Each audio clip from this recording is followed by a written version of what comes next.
Hello, everyone. I'd like to start today's program by acknowledging that the Patricia and Philip Frost Art Museum at Florida International University is located on the homelands of the Tequesta and the Seminole tribes of Florida. My name is Maryanna Ramirez, and I'm the Manager of Strategic Initiatives at the Frost Art Museum at FIU. Thank you all so much for celebrating Mexican Independence Day with us. I am joined today by my colleague, Amy Galpin, and our three amazing artists, Itzel Basualdo, Hugo Crosthwaite, and Judithe Hernández, who are featured in our exhibition, Otros Lados. Today's panel is co-sponsored by the Dorothea Green Lecture Series from the Stephen J. Green School of International and Public Affairs. We are always incredibly grateful for their support of our programs. In addition, I would like to thank Maria Perez and the College of Communication, Architecture, and the Arts for their recent gifts of work by Hugo Crosthwaite. These works will be added to our collection. This exhibition is part of a program I started to introduce incoming students to the museum. Every year, all new students to FIU read the same book as part of their first year experience course. We curate exhibitions to expand on themes and ideas found in the book. This year, students read Reyna Grande's memoir, A Dream Called Home. Grande emigrated from Mexico as a child, and in this book, she talks about her experience entering college and starting out her professional career as a writer. She describes a lot of the struggles reconciling her Mexican and American identities. This exhibition has been particularly exciting for me to work on. My father is Cuban and my mother is American, however, they adopted me from Saltillo, Mexico. So it's been a really exciting and engaging experience working with these artists. Amy and I have some questions to get us started, but we encourage all of you to send us your questions in the chat boxes on Zoom and Facebook. Lastly, the museum is open to the public by appointment beginning this Friday. We hope you'll have a chance to come by and see Otros Lados in person. I would now like to invite my friend and colleague, our Chief Curator, Amy Galpin, to introduce the artists and their work in the exhibition. Thank you so much, Maryanna. It is such a privilege to introduce these three artists to you. It is a true honor for both Maryanna and I to have worked with them on our exhibition, Otros Lados. Itzel Basualdo lives and works in Miami. Her work often addresses Latinx experience and the representation of women in popular culture. Basualdo received her BFA from Florida International University and her MFA from the Art Institute of Chicago. She is a 2020 recipient of the South Florida Cultural Consortium Fellowship, and her work will be in a forthcoming exhibition at the NSU Museum in Fort Lauderdale. Next, I would like to introduce you to the work of Hugo Crosthwaite. Hugo's work is a product of continually moving back and forth across the Mexico-US border. This cultural fluidity and intricacy emanate in his black and white drawings that draw inspiration from European old masters, comic books, and graffiti. Hugo's work is found in the permanent collections of MCA San Diego, the Museum of American Art, the Los Angeles County Museum of Art, the San Diego Museum of Art, and the Centro Cultural de Tijuana.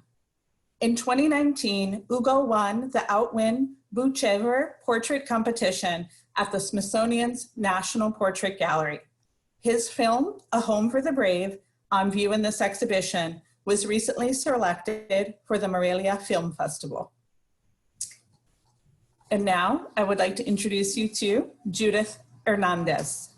A critical figure in the Chicano art movement, Judithe Hernández has been widely recognized for her public art projects and pastel drawings that incorporate cultural history, myth, political events, and powerfully poignant images of women.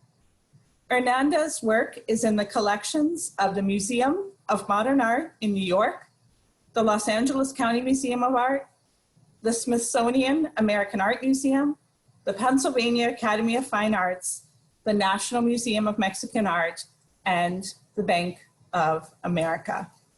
Thank you all for being here with us this afternoon for this conversation. Great. Thank you, Amy. First off, I would like to recognize Judith and Hugo and all of our West Coast friends. We are just so sorry for everything you all are experiencing right now, and our hearts go out to you. We'd really like to start off with all three of you. If you could each share with us where you are right this very moment, what part of Mexico you or your family may be from, and how have you been doing during this crazy quarantine 2020 year. Judith, we could start with you and go Judith, Hugo, and Itzel. Right now I'm sitting in my studio, so don't be surprised if you hear an ambulance or the bus come by with that loud announcement that, you know, the doors are opening. I'm in the northeast part of Los Angeles. I was actually born in LA. I'm one of those strange creatures who's actually a native of California. My mother was from Zacatecas, Nieves, Zacatecas. And my father's family was one of those families that always lived on the border, the very southern border of what is now Arizona and Mexico. But they lived there before it was Arizona, before it was the United States, before it was Mexico. They always lived there. So I don't know how many generations on that side I am American or Mexican, but and how have we been surviving? I'm pretty much a nocturnal animal. I work at night. My usual studio hours are like 3 in the afternoon to 3 in the morning. So it hasn't affected me a whole lot. I think I guess I would resent it more if I was somebody who jogged or, you know, was a surfer or something. But, you know, for me, it hasn't really affected me a lot. But the sky is pretty nasty today, I have to tell you. Thank you. Hugo?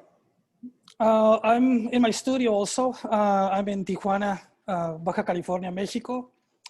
And yes, I'm here. I've lived here all my life, and my mother is original from Ciudad Obregón, Sonora, and my father was born in San Diego, but he lived his entire life in Mexico, and he never really spoke English. But I just, you know, my great-great-grandfather, Felipe Crosthwaite, he settled in California back in 1857. And I think he even fought in the Mexican-American War, you know, on the American side. But then later settled down here near Ensenada in Mexico, and he had 12 sons, and those 12 sons had 12 sons, and so forth. So then the name Crosthwaite became a very extensive family, a very extensive name here at the border. Before there was even the United States or Mexico, there were these rancher families that all settled throughout the Californias, and Crosthwaite was one of those families. And how I'm surviving the pandemic? Well, work, drawing, you know, keeping sane, and just drawing every day, drawing on my sketchbook, and doing these stop motion animation films that just keep my sanity going little by little. Yes. Thank you. Itzel? Hey everyone, I'm coming to you from my parents' house in Miami. My mom is Mexican. She was born in a teeny tiny town in Guanajuato called Santiago Marabatío. Shout out to Santiago. And she grew up in Mexico City. Pretty much all my Mexican family that I know of has origins in Santiago Marabatío. I think my grandma and my grandpa are probably distant cousins. Everyone's called like either Murillo, Lopez, Chavez, more Lopez, more Chavez, Navarrete. And how am I surviving? Some days are better than others. I feel like it's really taken a toll on me mentally and spiritually, just not being able to see people and being at home all day. But yeah, I've been very busy, so there have been ample distractions, but not of the kind that I would prefer.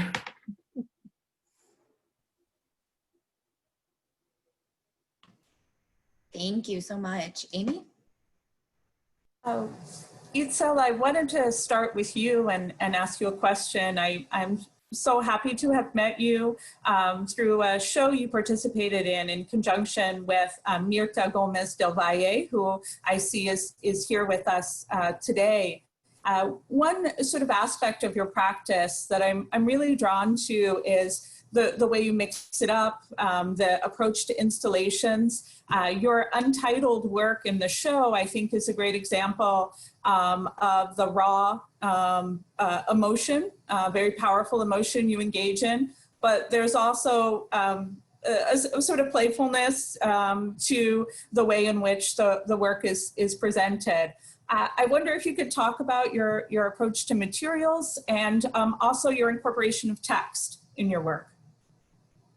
I think looking at my work, I clearly have a fascination with ready-mades. And I think it's because I like subverting found objects. Well, I like subverting messages, but sometimes I do that through objects or through material. And I think the Untitled work in Otros Lados is just an example of that. But, you know, the material that I choose to work with really depends on the subject matter I'm dealing with. I think that this exhibition is the first time where I actually, in the photographic installation, I decided to actually make things with my hands. And again, I worked with found objects that I took from my grandmother's old bedroom. But yeah, it depends on the sensibility that I want to give the work. I think in this case, the banner, you know, it's like a 7-foot banner that you would see in front of a business with an ad or encouraging people to, you know, buy X product. So you see that and you're like, oh, okay, it's a banner. But then the text that you read inside is kind of like jarring the presentation with the text. It's talking about, it's literally telling the viewer, you want to kill me. Not quite, but if the half Mexican in me were dead, if you killed the half Mexican in me. And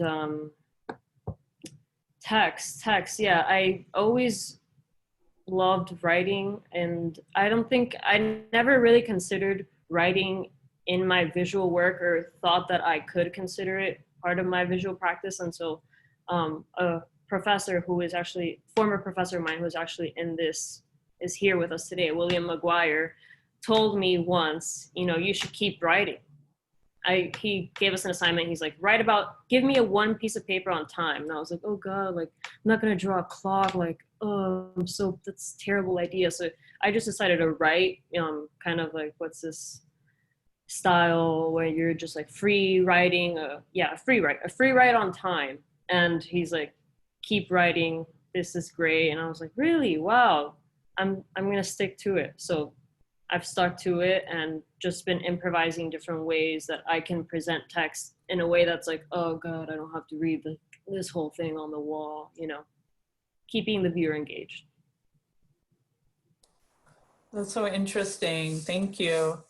And in somewhat of a related question, Judith, the exhibition that was the impetus, or rather the book that was the impetus for our exhibition, is a memoir by Reyna Grande. It's titled A Dream Called Home. And in this book, Reyna Grande goes through high school, and particularly college is where she develops her own voice and embraces the things about her practice that are unique to her, and embraces difference. Your choice to work largely with pastel, your commitment to the figure, the visual poetry that I see in your work make your practice very distinctive. And I wonder if you could talk particularly about your commitment to pastel and some of the aspects of your work, like the figure, that you have interrogated for decades. Gosh, the pastel was an obvious choice for me. Like my mentor and my dear friend Charles White, we're not painters, we're drawers. Unfortunately, you know, there's no good English word for a fine artist who works in a drawing medium. I don't know why that is, but so, you know, obviously I paint. I have painted, you know. People insist on kind of, I don't know, the first thing they say about me is, you know, that I first want to claim as a muralist. I never think of myself as a muralist. Painting, you know, the 3 or 7 story, you know, murals is not exactly painting, but So I draw, and that's where I feel most comfortable. It's where I can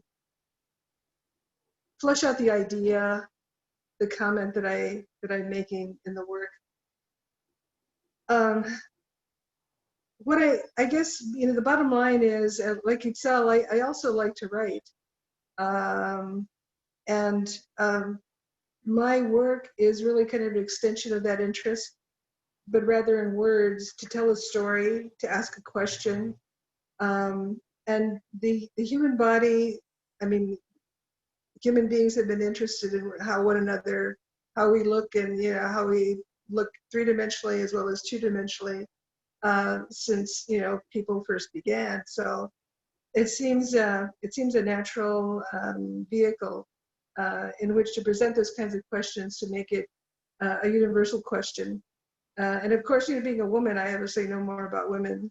I will confess, I know more about women than I know about men, and I was 72 years old, right? And I find that we are, I don't know, it's interesting. Even men, historically, have painted women, ad nauseum. Maybe often through the male gaze, which is kind of, let's not go there. That's a whole other subject. But I think when women choose to use women as a subject in their work, artists, you're getting a different look. It's hopefully it is not exploitive. It is not filled with the kind of misogyny that you see in some male work. But I think that unless we interpret one another, there's only one voice out there. So I like the idea of using women, and yeah, it's I mean it's evolved over 50 years, and a lot of it is unexplainable. I think Hugo and Itzel is very young, so I don't know, but Hugo's had a long career, and it's you never know where the inspiration or the event that turned your thinking or attention to something that then resulted in a change of direction in your work. So I've been the fortunate recipient of a few of those changes, and so I really can't explain the whole thing, but I'm grateful. Thank you. Hugo, before I ask you a question, we're going to share a little video, a trailer of A Home for the Brave.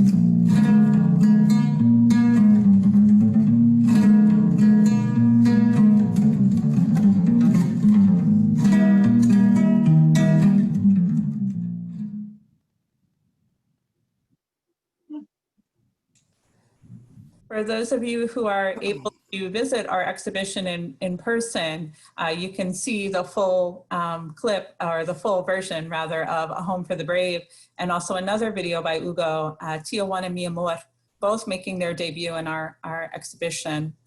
Hugo, I wanted to ask you a little bit about the border. You know the Tijuana-San Diego border so well. I remember, I think it's a decade ago now, I'm dating myself, but over a decade ago, us talking about you coming to the San Diego Museum of Art as a child, and it was your first museum visit, and that you were very much taken with a work attributed to the workshop of Hieronymus Bosch.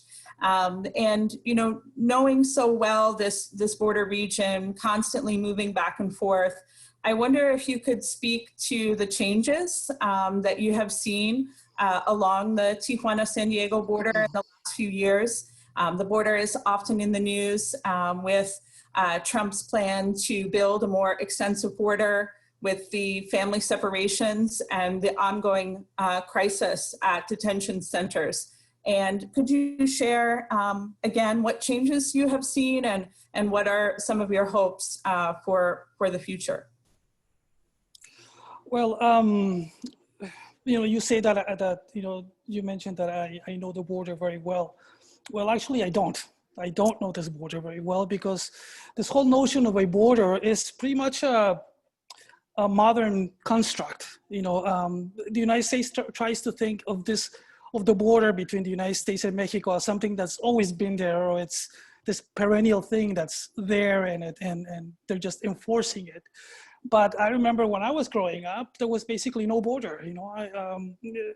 Crossing into the United States was something that you wouldn't even think about. This idea that I'm crossing into another country. I had family in San Diego, I had family in Los Angeles, and in Ensenada, Tijuana, Rosarito. And me visiting my cousins in San Diego was just like going next door to visit my cousins here in Rosarito. No, there was really no division. Even like I mentioned earlier, my father was born in San Diego, but he was born in San Diego because that's where the hospital was back in 1930. And but he lived his whole life in Mexico, and he never spoke English, and never really identified with the United States culture. But he had a birth certificate, a United States birth certificate. So this idea of something that would separate us never really existed when I was growing up. And like I mentioned, one of the most beautiful parks that we've ever had is the Balboa Park, which is in San Diego. So then it was always a treat that my father had a curio shop here in Rosarito, and then every Friday we would cross into San Diego to see a movie, to watch a movie, because that's where you could see Star Wars and not see it 6 months after or 8 months after with subtitles, or dubbed.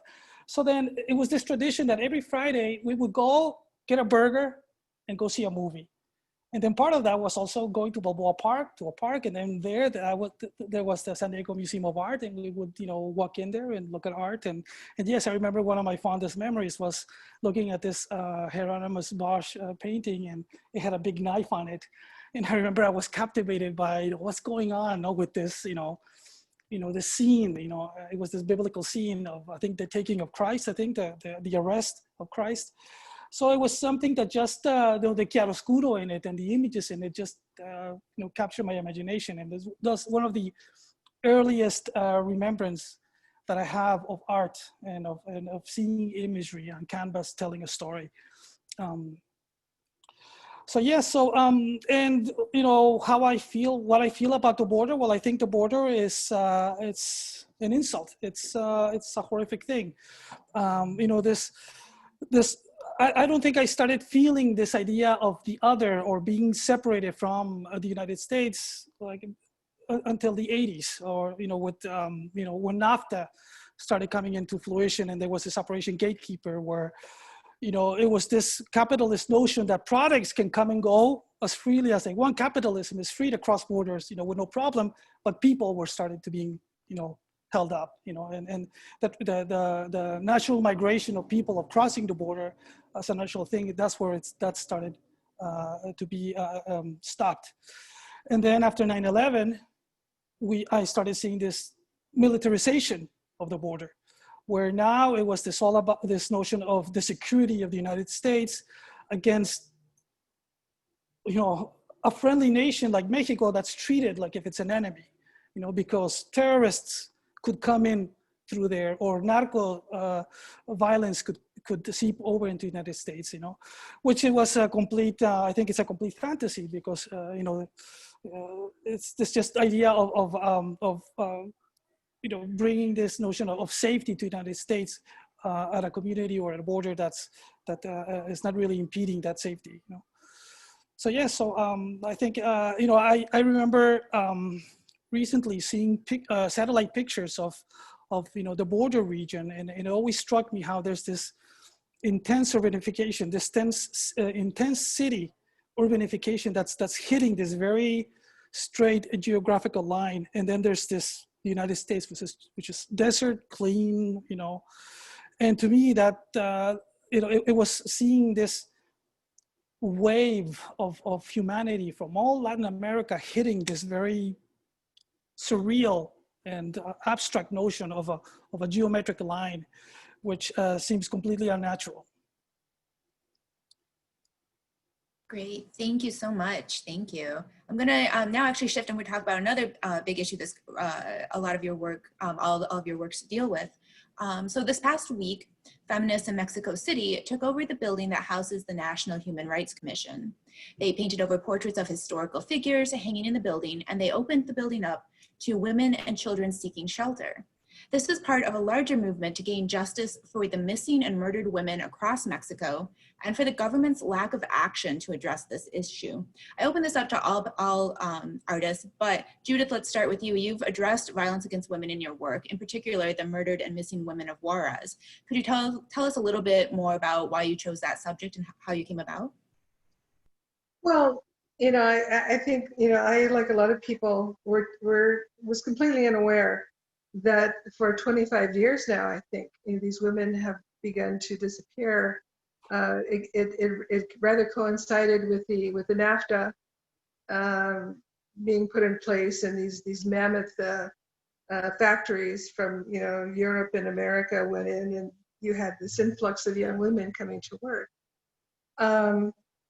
And it wasn't, I was living in Chicago, and in 2008, I happened by just the, sheer happenstance, was looking through the Chicago Chronicle, and then there was this, on the last page, there was this tiny article about the murders in Juarez. I had no idea that they had been going on.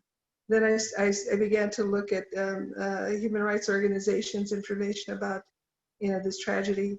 And I was completely outraged that it's interesting that if those had been young American women who disappeared at the rate that these girls were disappearing, the whole world would have known about it, and something would have been done. Since those murders began, 6 different men have been presidents of Mexico, and not one serious prosecution has ever brought any of those predators to justice. And I think all of us can figure that out. Why? It's very typical of Mexico to be in denial about the people with whom they partner and from whom they get money, the politicians there. So I decided that I thought, that one of the things that the Chicano art movement did when it began in the 1970s, we began as very political artists doing very topical things that were informative, that got the message about boycotts and marches, to the community through our silk screens, through other venues that included our images. So I thought that it was time that I began to do that again. But I wanted to honor the young women who were already passed. I didn't know anything about them. It was hard to find out about what was going on. So I began to look at it in a metaphorical, way, of the death of these young women in the desert. The first piece I ever did is actually now in the collection of the Pennsylvania Academy of Fine Art, which ironically enough is the oldest museum in the United States. And what I hope, and I think, that having done it for the last, since 2008, is that 12 years, something like that? People, not just Mexican Americans, have appreciated, the comment and have stopped to think, but the mainstream audience, where this work has been displayed, where the other works in the series have been displayed, didn't realize and are now thinking about it for this first time. I don't know that any president of the United States has ever, broached the subject with the Mexican government. But I am so thrilled to see these young women who are brave enough, because they're risking a lot. They're risking, their lives to protest in the way they're doing now. And one of the other things that has completely honored me, if I was the inspiration for the red hand that is now appearing on the faces of these young protesters, I've asked a young friend who is a graduate student at Harvard, who happens to be from Monterrey. if she knew, if she could find out. She said, I've seen them. I know that you do that.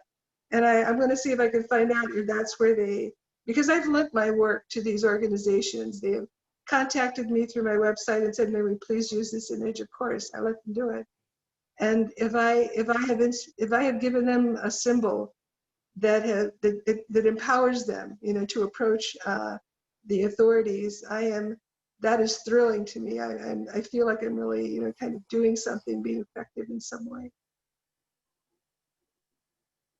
Thank you. And Hugo, I know you too also in a lot of your work portray the plight of women trying to cross the border.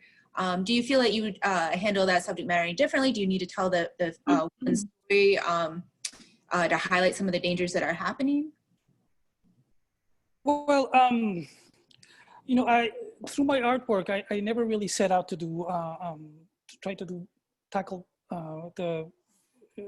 the themes or the issues of the border. It's just something that just kind of happened organically throughout my work. My first intention has always been to just do a beautiful drawing. It's right, that in the United States, we don't have in English, we don't have a proper word for a draftsman or somebody who does drawings. I love the Mexican word, the Spanish word dibujante, it has, poetry to it. But, it was always, are you a drawer? Like some sort of furniture or some wardrobe, it never made any sense to me that this very basic function of creating imagery through these materials, pencil, charcoal, something so immediate and organic that we don't have a word for it, no proper word for it in English. But just going back to that, it's my first motivation has always been to do a beautiful drawing. And I remember when I was talking to other artists, we would discuss our creative process. And I would talk to painters, and painters would say, well, painting is a whole process of, doing sketches and then,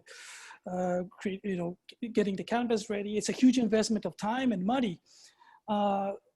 But when I would talk to poets, they would say, well, no, to me, my creative process is just immediately writing words, stringing imagery together and creating a narrative.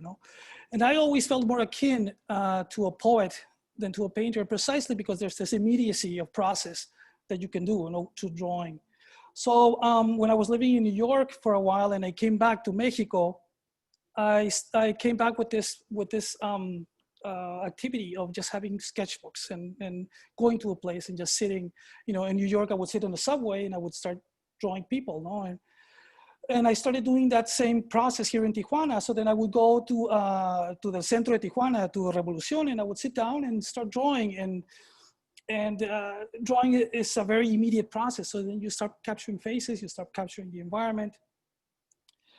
And then of course, the beautiful thing that happens with art is that it's something that immediately people notice. They would see me with my sketchbook, and suddenly, I'm looking at somebody and they get very suspicious that, I'm taking notes or something, So then they would come, they would get close and they would see what I was doing.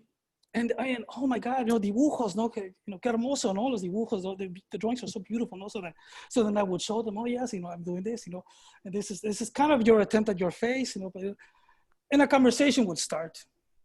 And then the beautiful thing is that they would tell me their story. And then of course, being in Tijuana, being at this border region, most of those stories were about the border, about immigration, about people that had been deported, or this idea of them living in Tijuana for 20 years, but still having the hope of one day crossing into the United States and having a better life, or this notion of an American dream that's just across this border. So then that's when my work started to reflect that, to reflect those narratives and to reflect those stories. And a lot of them were women that were coming into me and telling me their story. And that started permeating into my work and into my recent video work, where it's mostly the plight of the preoccupation and the trials and tribulations that mothers are going through, or women are going through as they cross this very dangerous border into the United States. Going through the desert, dealing with the crime element that helps them cross into the border, because crossing illegally is also getting involved with cartels or getting involved with human trafficking. So then they expose themselves to incredible danger.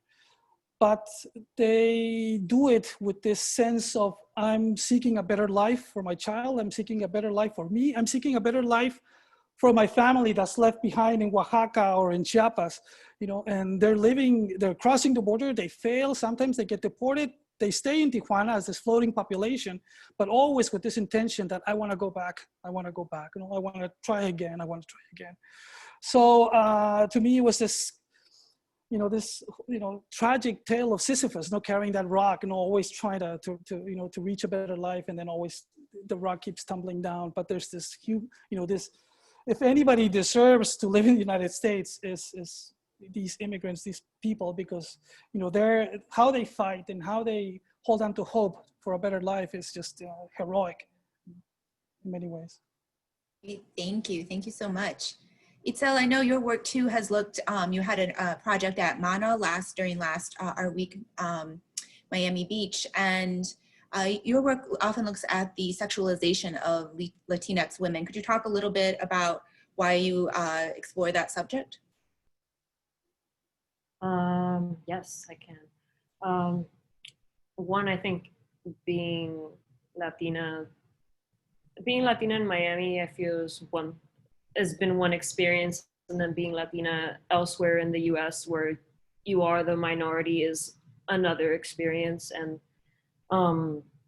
I guess started thinking more about what it meant to be Latina, what it meant to be half Mexican, half Argentinian, American, like in the US, when I moved to Chicago and I was in a graduate program, and suddenly I'm the only Latina in the room. And I'm not a quiet person per se, but I would never think of myself akin to Sofia Vergara, for example, and the way that she's like characterized, or they've made like a caricature out of her. But suddenly in my classes, I was being thought of as that by my classmates, which I was like, you don't understand, like this is not who I am, but somehow that was still imposed on me. And I started like doing some research, and I was really thinking about cleaning as an act of care more than anything.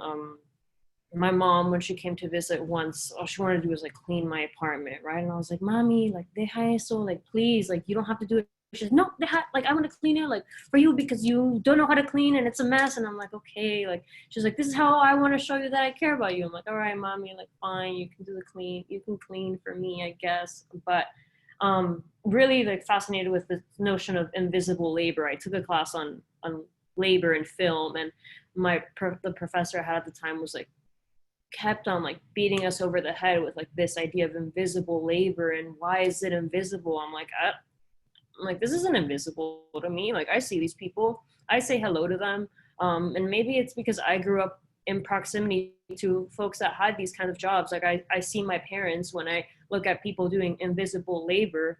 And again, this notion of like invisibility, other, somehow I found myself, I just Googled Latina woman cleaning.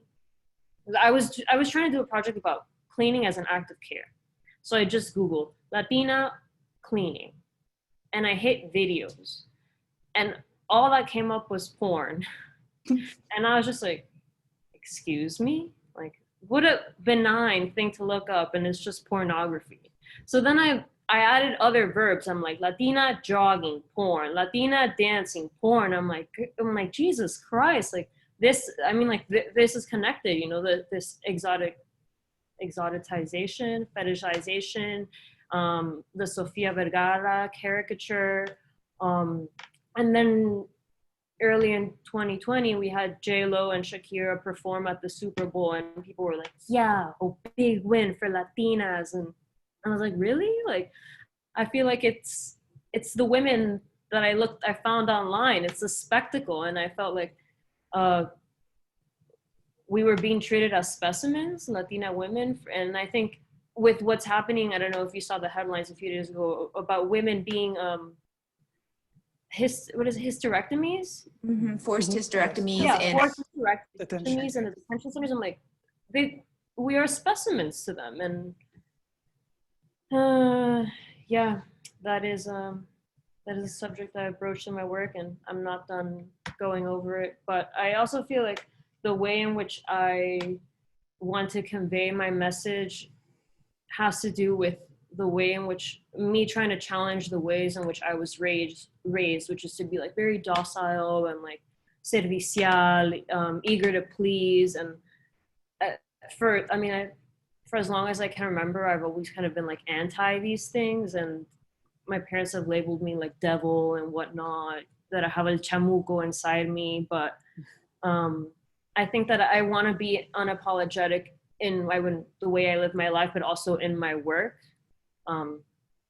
So. Thank you so much. So actually you brought up something that our next question. So in the book, A Dream Called Home, the author describes her experience taking a creative writing course. She writes about the town and people that she grew up with in Mexico. And she talks about how this course she was taking was in the 90s. She talks about how the professor and her fellow students really sort of disregarded her work. And she felt it was because they didn't respect the subject matter. So Itzel, we'll start with you, but I open this to all of you. Itzel, I know we talked a little bit about some of the experiences that you've had. Could you elaborate? Have you felt that point where professors or fellow students didn't take your work seriously? Yeah, so I guess kind of around the same time, a little before I did this whole project that ended up being about Latina cleaning equals porn. I was talking about other things related to Latinx identity. I was really kind of fascinated with the show Señorita Laura or Señora Laura.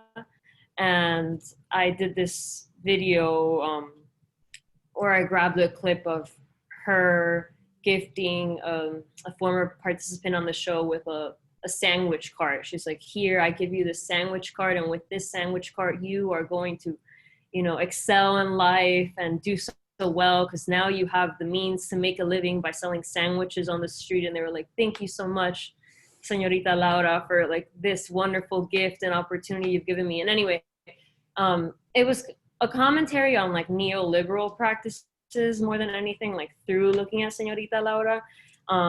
But I showed this video to a video and sound class, and they told me to look up YouTube poop, or these like kind of like nonsensical, funny caricature videos. And I was like, you don't understand, like there's so much happening in this video, and you're telling me that I should look up YouTube poop. Or I made this video where I mashed Madonna's Borderline to videos of the border. And again, they're like, this is hilarious initially, right? And I was like, this is not funny. The whole point of this is for you not to laugh. And I think eventually I got the video to the point where I made people uncomfortable. At that point, I think I felt a little more successful. But it's strange sitting in a room and seeing people's expression change, because initially they thought it was funny, but then they realized like the joke's on them. It's not funny. And I mean, I think Reyna, the reason that they didn't respect her subject matter probably had to do with the fact that maybe they didn't respect her experiences or her. And sadly, I feel like we're still here today. I think we've made some progress, but I was pretty disappointed that, I'm at this like progressive art school. I have all these expectations, and I ran into the same speed bumps, road bumps that Reyna was facing, for example, 20, 30 years ago. So, and I'm sure Judith can speak. That was the same experience 40 years ago. Yeah. We were going to art school, being only one of five Latinos in the entire school, and I was the only woman among those five guys, or among those four, the five of us. The only difference is that the political environment in Los Angeles, because of the amount of Mexicanos that live in LA, and the long history, the city was founded by Mexican families. It has a very Mexican, overtone. That there was the reception was slightly different. I can understand. I lived in Chicago for 25 years, so I know exactly what you're talking about. I mean, they're clueless about the rest of the world. I mean, the minute you step out of Chicago, you're in cornfields, right? But in Los Angeles, there was the white folks in LA, didn't know much about, people from East LA, but they were more acquainted probably, than those that you ran into Chicago. And so they were, I think they were cautious enough, and we have a sizable African-American population. So before, they assumed, humor in what we might be doing, they asked questions, actually. I was quite surprised. It was a reaction that I was not anticipating. And they listened. And, some of the people I went to school with were very cool. Some of them were idiots, but quite a few of them were quite cool. And we remained good friends, especially the African-American artists. So no, I know exactly what you're going through. And the thing that bothers me still is that young women like you and old ladies like me are still experiencing the same discrimination, the same lack of willingness to to engage with the work that we do, simply because we are women, and certainly it affects white women. I am not saying that it does not, but when you lay when you add to that you're a woman of color, that's twice as bad. You're really not going necessarily, you're not going to be on somebody's list to go for a studio visit, unfortunately. Right. And until we get more people in the mainstream art world who can advocate for young artists, or people of color, and for women, I don't know that that's going to change very much. But I know exactly what you mean. It hasn't changed. Hugo? Well, that just that just reminds me of how this art world that we're living in. Yes, I'm a draftsman, but I've always had trouble calling myself an artist, precisely because I see the art world and I don't identify with this art world of curators and museums. And I've always told you that paintings are the only real serious form of fine art. Exactly, and I remember when I was in a Cuenca biennial in Ecuador, all of us artists were sitting there, we were talking, and we were joking, and one of them said to me, oh, Hugo, 20 years ago, when there was this huge exhibition, when there was the reception, when the artist came in the room, everybody was like, oh my God, the artist is here. The artist is here, That was 20 years ago. Then 10 years ago, it was the curator. Nobody cared about the artist. Now it was, oh, the curator is here. The curator is here, Today is not even the curator. Today is the collector, the collector is, So it's this world where the artist has been renegated, even though we create the work, it's our work that's being shown. The artist is the lowest one in this totem pole, And that's why, one of the biggest struggles that I've always had is, okay, you can do beautiful work, you can do a beautiful drawing, but how can I get this for some public to see it, for it to be shown in a show? It has to go through a curator or somebody that comes and invites you in, Right. And I kept finding that in the United States, most of the things, residencies or grants or whatever, most of them are by invitation. It's not something that you can apply, or that you can, let me show you my body of work and I'm in competition for something. No, those are very closed, like a very closed environment where it has to go through this process of, a good university and good, curators that go only to the master program at Yale or something like that. No, and someone who studies at Southwestern College in the art department, their chance of getting seen is, not, So there's a notion again of the proper school that you need to go to, But funny enough, for example, this is the first time that I've ever applied my work for a film festival. And I was surprised to see that, oh my God, they don't even ask for a resume. You just have to show your film on Vimeo and submit it. They don't care where you've shown, what you've done. They don't care about your background. If your work is good and they get to see it, it gets a chance to be in a film festival. So to me, I thought, well, you know, the film world seems to be more open for this idea of a level playing field where if you do good work, it will get recognized. Because in the art world, it's always been when you apply to something, at least for grants in Mexico, oh, you have to have at least 3 solo shows, or you have to have this amount of shows already done. So you know, it's something that's more based on where you've been, what you've done, instead of the actual work that you're presenting. No?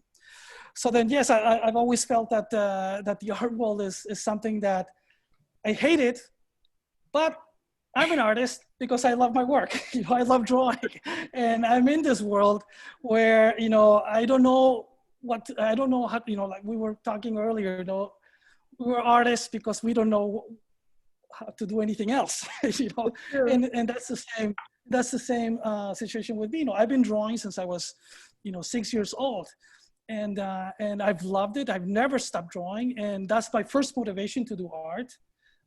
And the art world is just this other world where my work seems to be opening its own road. Exactly.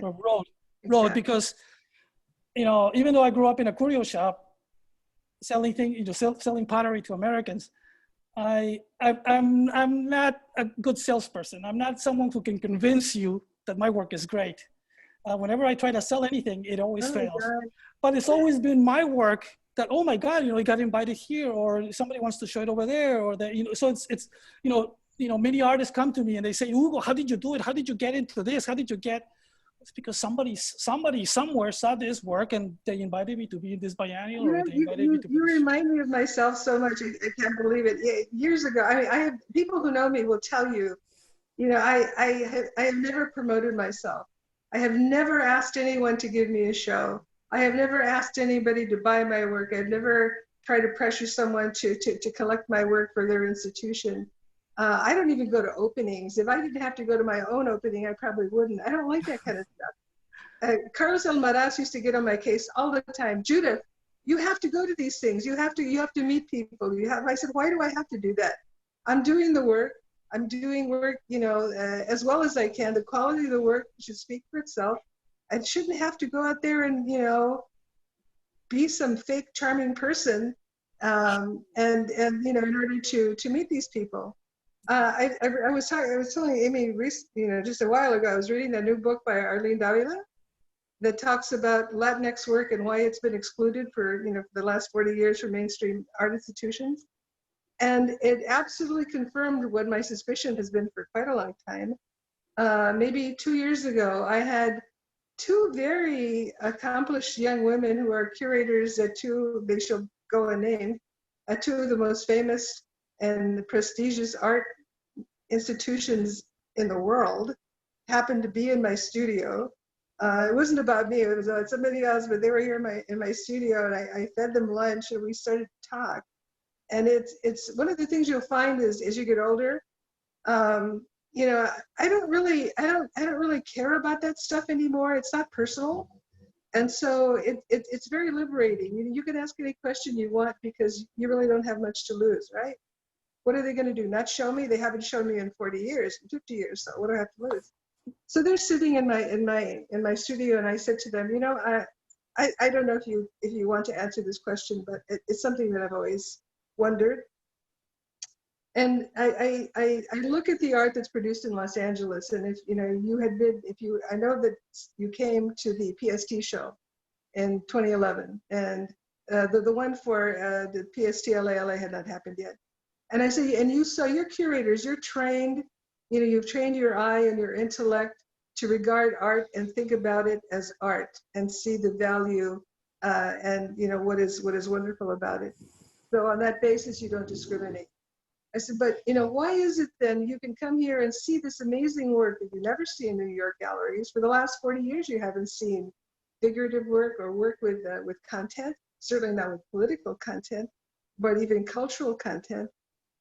You can see this. And don't you find it exciting and interesting? Don't you go back and tell your institutions, we should be showing this stuff. You should be sending me out there once a year to look at what's available, you know, to bring into, you know, new, you know, exhibitions, you know, temporary exhibitions, and maybe even, God forbid, you know, you should buy something for the permanent collection, right?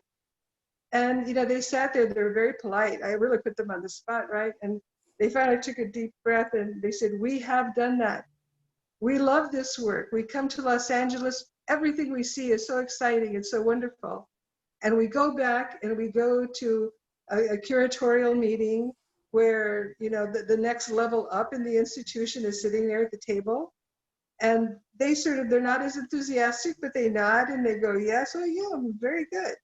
And then it goes to the next level at the next meeting with the board of directors, people who are giving them money, their money to buy work for their institution, who are not enthusiastic about works from artists who are nobody in their estimation.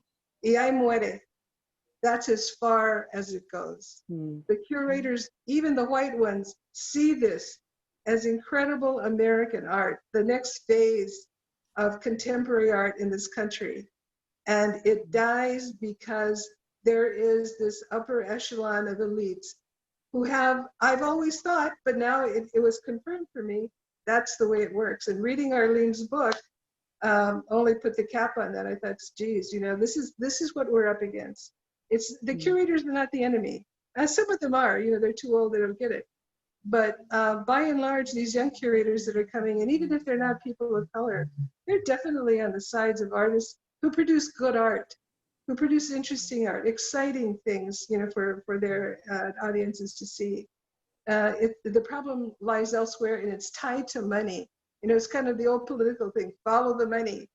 And there you will find the real answer to what's going on. I'm sorry, I didn't mean to go. Yeah, but it's fascinating. You know, this whole conversation, you know, that we're having, because, you know, sometimes the democratization, the true democratization of art is happening through Instagram or, you know, YouTube, you know, where you can put up your work and people get to see it, no, and it might even get monetized. It's, you know, it's a long shot, but it's like you say, it's still it's this place where you can show your work and people can see your work. At least that's the first step, you know, and because, like you say, you know, there's this whole echelon of through institutions that you know, not all work is being seen. It's always tied to collections, to market, to, you know. Exactly, and you know, one of the things I want young aspiring artists to hold on to, you know, the way, you know, you and I have, is the love for our craft. You know, what we do as professional artists. You know, it's not going to make you rich. God knows, it hasn't made me rich. I always had, you know, the proverbial daytime job for 30 years. I did that. But it's really not about that. I think, you know, for most of us who are really, you know, to come to this calling, you know, from childhood to do this work, I think that eventually, even if it doesn't happen in your lifetime, if you want, you know, your work, you know, to live on, it better be the best damn work you can do. I mean, you need, you know, to really concentrate on producing the best work you can and not worry about whether or not it's going to be validated in your lifetime. And I mean, there are many artists in the graveyard who never saw a dime from their great work. I mean, look at poor Van Gogh. But at least you can have spent a life doing something honestly as well as you can. And that in itself is a tremendous reward. How many people get to live the life of a creative person? I have a friend who's a world-class cellist. We have this conversation all the time. We kind of smile at each other and say, you know, it's incredible. Somehow we got chosen, you know, from all the people who were born to be artists and to live a life as a creative. That's, to me, that's an incredible gift if you want to accept all of the challenges that come with it. Of course, that's the only way I survive rejection, no?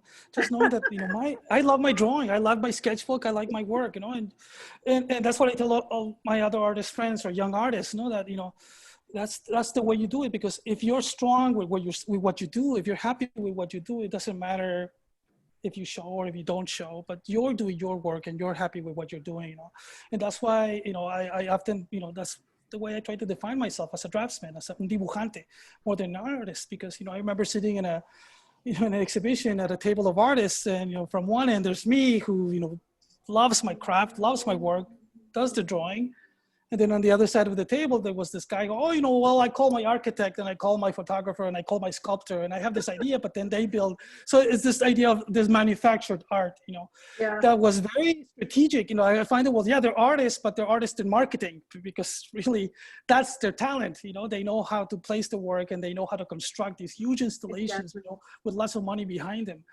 And me, I was sitting here with my sketchbook, and then, you know, I'm feeling so, you know, terrible. But then I look at my sketchbook and, oh, I'm good. You know, this is good. I like what I do. So then it doesn't matter. No, I'm a draftsman, and that's how I define myself. No, so yes. That's great. Sorry. Yeah. Great. Well, thank you. And I think it's interesting too, you all were talking about the exclusion of Latinx artists in museums, but one of the things that that we realize at the museum is that there's also the exclusion of people of color as audience members coming into the museum.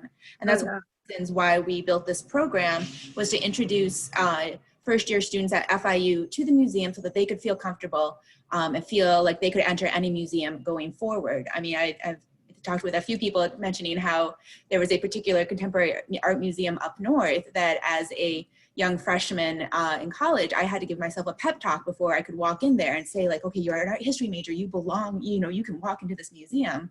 So there are definitely a lot of invisible barriers for even audience members to come into a museum and also feel comfortable having conversations about art. So thank you all. We're gonna take a question from the audience now.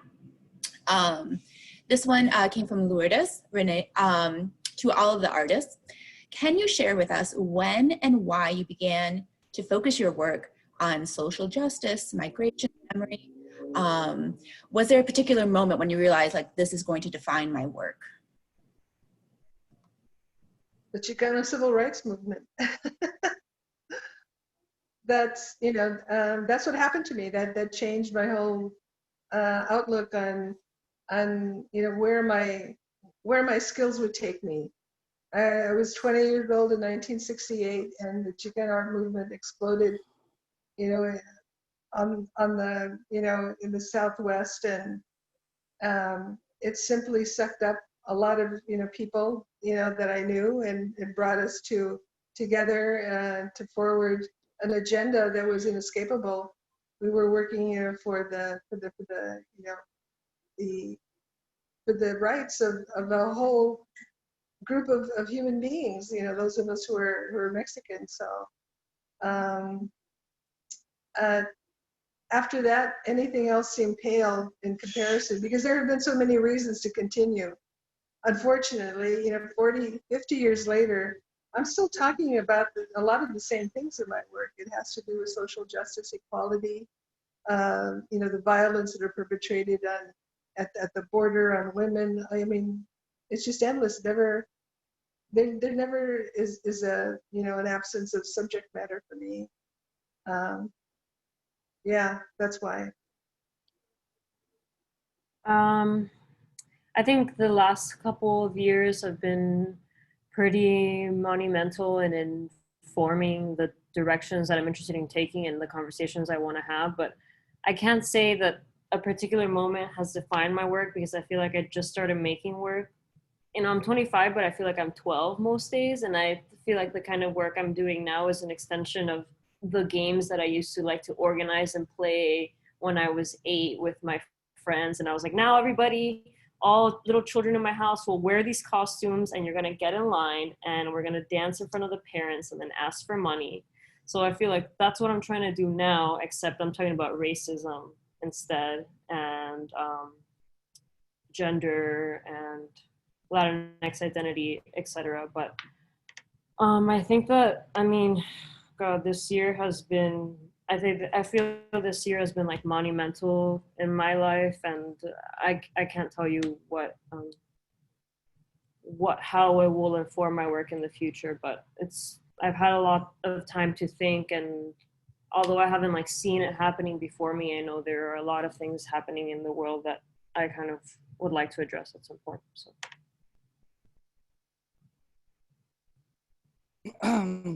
Well, I think for me, the one moment was when I was in New York, walking one winter day, a snowy day, and I found porn on the street. I was walking and I was, you know, it was kind of the first time that I had lived outside of Mexico, outside of my environment. And I was living in New York for almost 8 years.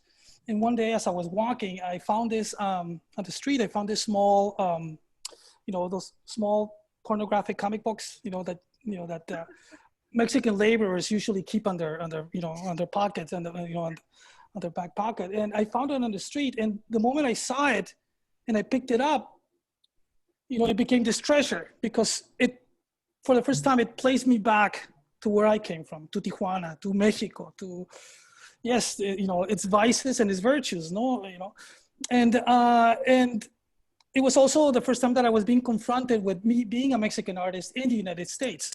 I never thought that I was a Mexican artist. I just thought I was an artist.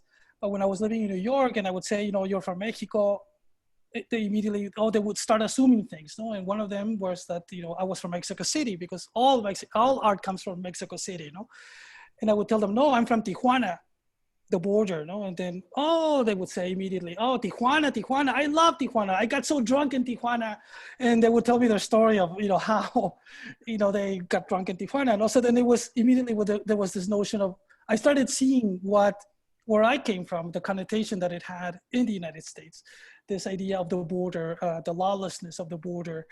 And even, it was the first time that I started hearing about La Leyenda Negra, of Tijuana, this place that Tijuana was the place where, in movies you would see when criminals are making a run for it, they want to head down south to the border, cross the border, and that's where you can escape the law and you can find freedom, So then these myths, of the border and La Leyenda Negra started, those were the things that started questioning my identity, where I come from, because growing up in Tijuana, I never thought about these things. I never thought about, the vice of Tijuana or La Leyenda Negra of Tijuana.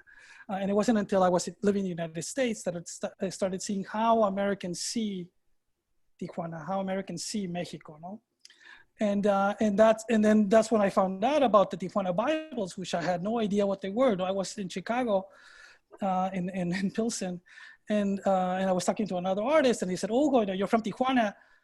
I want to show you my collection of Tijuana Bibles." And I was, Tijuana Bibles, what's a Tijuana Bible? I had no idea what a Tijuana Bible was. It's Bibles printed in Tijuana, But he was very secretive, So then he took me to his studio, and he opened up this drawer, and he took out these, little comic books. He said, these are Tijuana Bibles. He said, these were printed in the 1930s and 40s. They were part of this whole underground culture of prohibition in the United States. And speakeasies, you could buy these. They were for like 5 cents or something. And they were little pornographic magazines that had, Mickey Mouse having sex with Donald Duck or that kind of thing, And they called them Tijuana Bibles, But they had nothing to do with Tijuana. They didn't come from Tijuana. It was just, they took the name of Tijuana because it was this notion that, it's always the American Puritan notion that vice comes from someplace else, and it's never homegrown. It's crazy how you see that in so many different ways on so many different levels, even in insects, but that's not a question.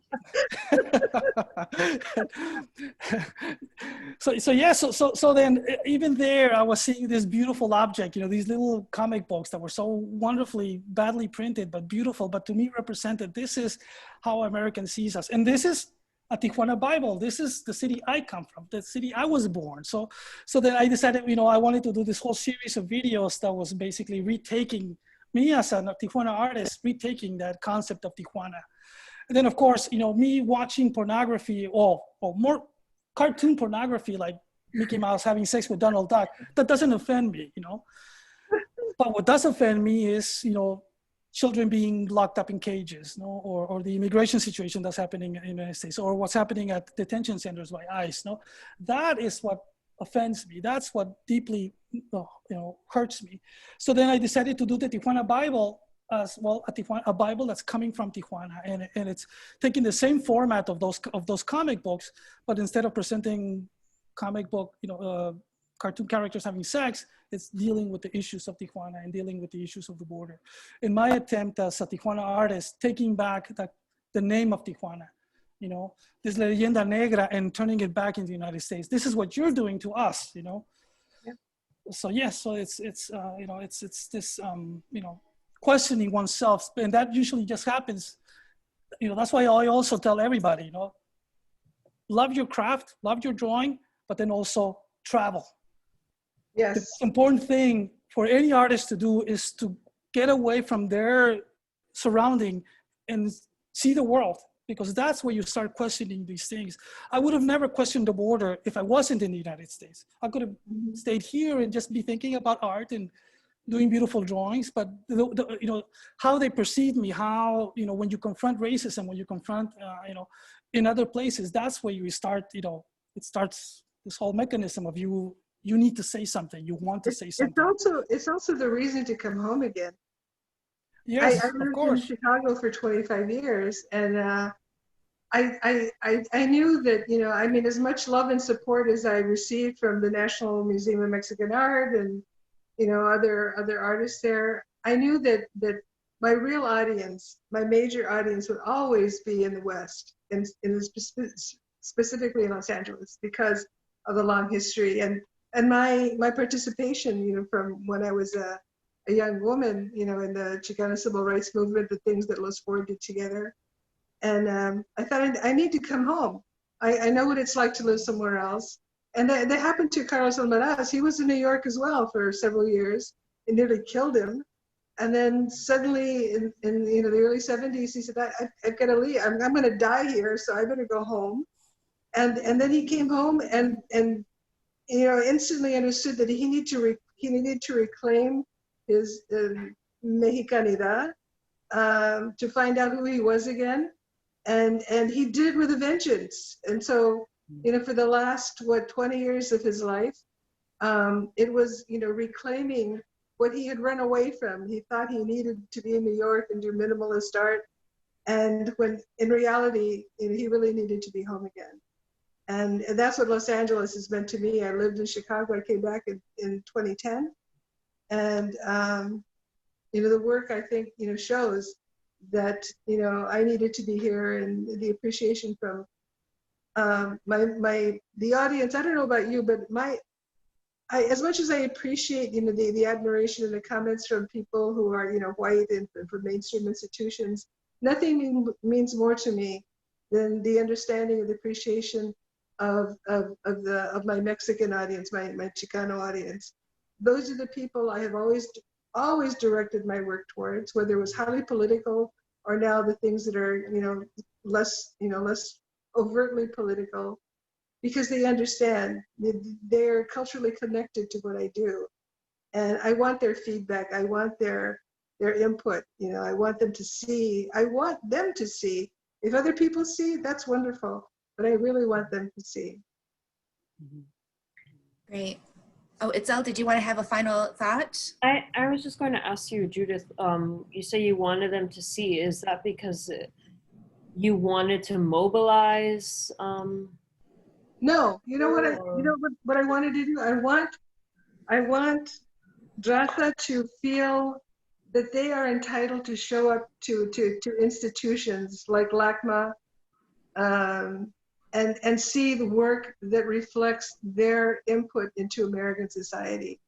I think that's one of the reasons, that the Los Four show was, I think historically for decades was one of the biggest shows they ever had, attendance-wise. It was the first time that Mexicanos and Chicanos from East LA crossed the river and drove 25 miles to Wilshire Boulevard to see Mexican-American art, because finally there was something there with which they could identify.